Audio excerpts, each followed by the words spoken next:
1. Intro.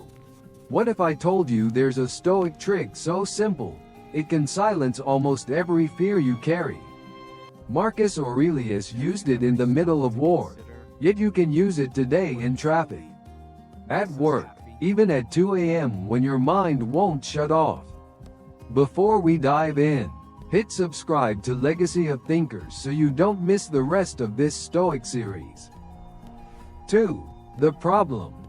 You already know this feeling.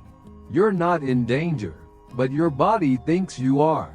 Your chest gets tight before a simple email.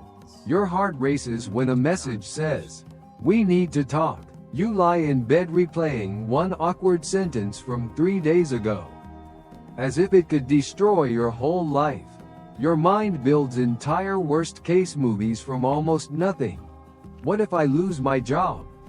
What if they leave? What if I fail and everyone sees?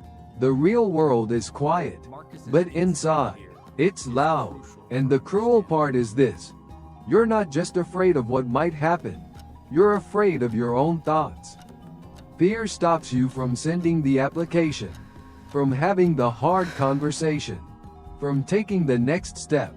You start living smaller, not because life demanded it, but because worry convinced you that you're not safe anywhere. 3. The ancient lesson. Marcus Aurelius faced real danger, plagues, war, betrayal, yet he wrote with the calm of someone sitting beside a quiet river. How? He understood something most of us forget. Fear doesn't begin with the world. It begins with the story we tell ourselves about the world. In Meditations, he wrote, "If you are troubled by anything external, the pain is not due to the thing itself, but your estimation of it." Marcus wasn't denying reality. He was separating it. There is the event, and then there is the meaning we add. A broken deal, a harsh message, a sudden change in plans. These things are neutral until our judgment paints them in the colors of panic. Marcus trained himself to pause before reacting, to ask, "What is the fact? And what is my interpretation?" That single question gave him something priceless: space. Space to breathe, to think, to respond instead of collapse. The ancient lesson isn't mystical, it's practical. Your fear is often not the thing itself. It's the meaning you've attached to it. 4. The Stoic trick, the rule itself. Here's the Stoic trick that changes everything. Separate the event from your judgment. That's it. Simple words, brutal discipline. First, name the raw event. Strip it of drama, adjectives, and story. Not, "My boss humiliated me in front of everyone," but, "My boss said my work needs changes during a meeting." Not, "My life is falling apart," but, "The relationship ended. The project was rejected. The bill is higher than expected." Second, name your judgment. This is the layer you add on top. This means I'm a failure. This proves I'm not lovable. This is the beginning of the end. Notice how your fear lives here, not in the event itself. Third, challenge the judgment like a lawyer, not like a victim.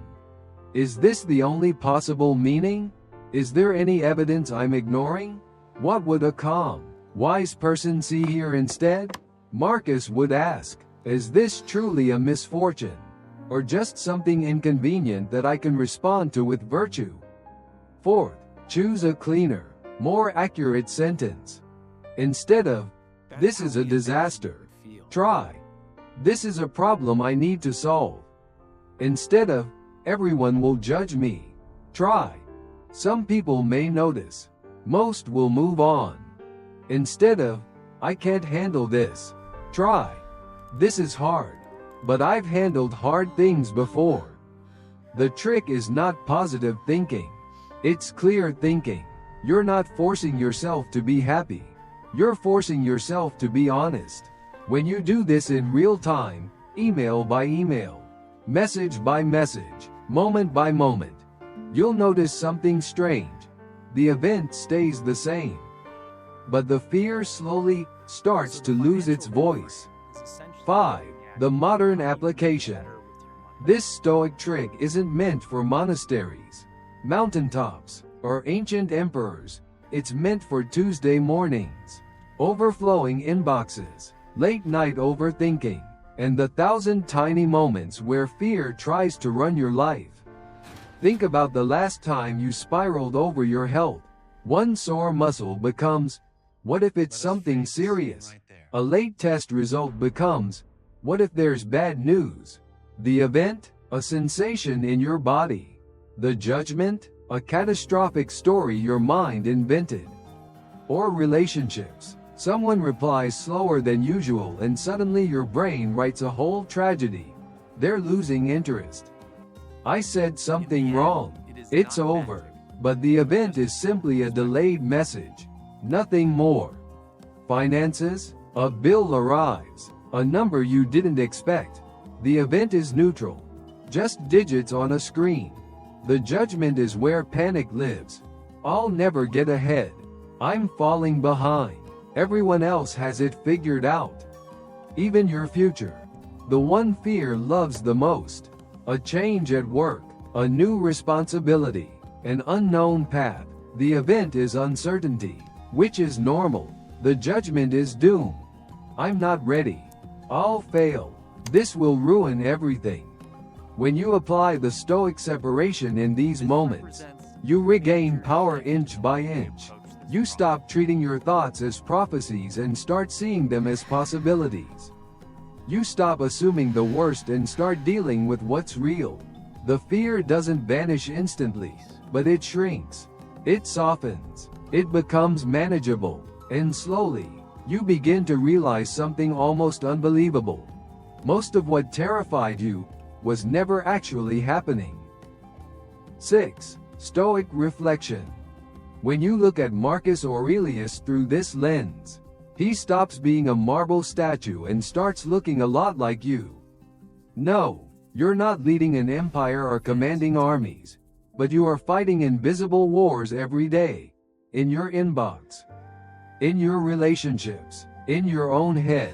Marcus didn't have less chaos than you. He had more. What he had that many of us don't, is a habit.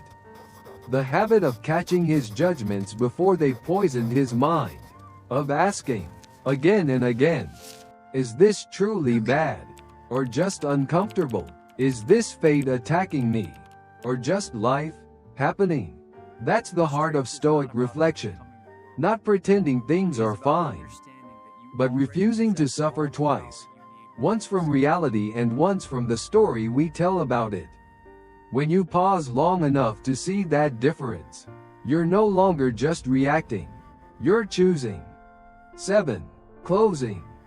If this Stoic trick helped you breathe a little easier, don't just keep it in your head. Share this video with someone who's been worrying themselves to exhaustion. Leave a comment and tell me, what fear are you going to separate from your judgment tonight? I read what you write, and your story might be the reason someone else doesn't give up. If this message spoke to you, hit like so YouTube knows this kind of content matters. And if you want more daily, practical Stoic wisdom, less theory, more, how'd I live this today? Then make sure you subscribe to Legacy of Thinkers and turn on the bell. This is just one habit in a 7-part Stoic series.